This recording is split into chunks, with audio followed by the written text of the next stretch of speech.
কিরে তোর আসতে এত দেরি হলো কেন? তুই জানিস নি তোকে এক মুহূর্ত না দেখলে আমি থাকতে পারিনি। কালকে তো আমি কলকাতায় চলে যাচ্ছি, তখন কি করে থাকবি? কলকাতা যাচ্ছি মানে?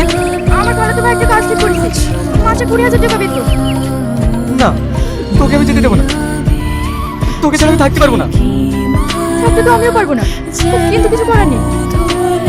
যদি তাই যাস তাহলে আমিও তোর সঙ্গে যাবো। দরকার হলে ওখানে আমি কোনো একটা কাজ করবো, অন্তত তুমি দেখতে তো পাবো। তাহলে তো ভালোই হয়, তাই চল। আমি কি সারা জীবনের জন্য চলে যাচ্ছি নাকি? 2-3 মাসের মধ্যেই তো চলে আসবো, আর প্রায়ই তোমার খবর নেব। তুমি কোনো টেনশন করো না। শাহিন, তুই একটু সালমাকে দেখিস, তুই যদি ওর সাথে না যেতিস আমি ওকে ছাড়তামই না। চাচিমা আপনি কোনো চিন্তা করবেন না, আমি সালমাকে একা ছাড়বই না। আমাদের জন্য দোয়া করবেন। আসছি।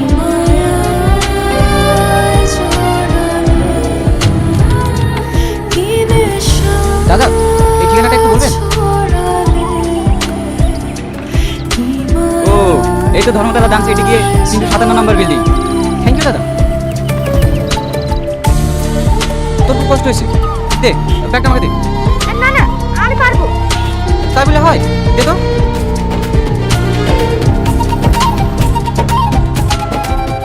ওই তো কচুরি দোকান, চ খাই গিয়ে।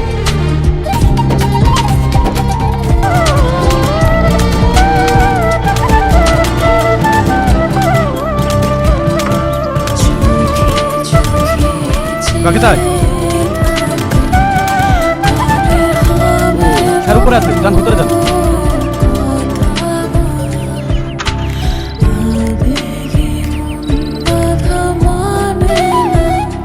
কাকে চাই? ম্যাম এটা একটু দেখুন। ও সম্রাট পাঠিয়েছে, তুমি তাহলে সালমা? ওটা কে? আমার সঙ্গে এসেছে, আমি কলকাতার কিছু চিনি না তো। ঠিক আছে তুমি ভিতরে যাও, স্যার ভিতরে আছেন। ভিতরে ও যাবে না? এটা একটু তোমার না ওর? ঠিক আছে জানা, আমি বাইরে দাঁড়িয়ে আছি।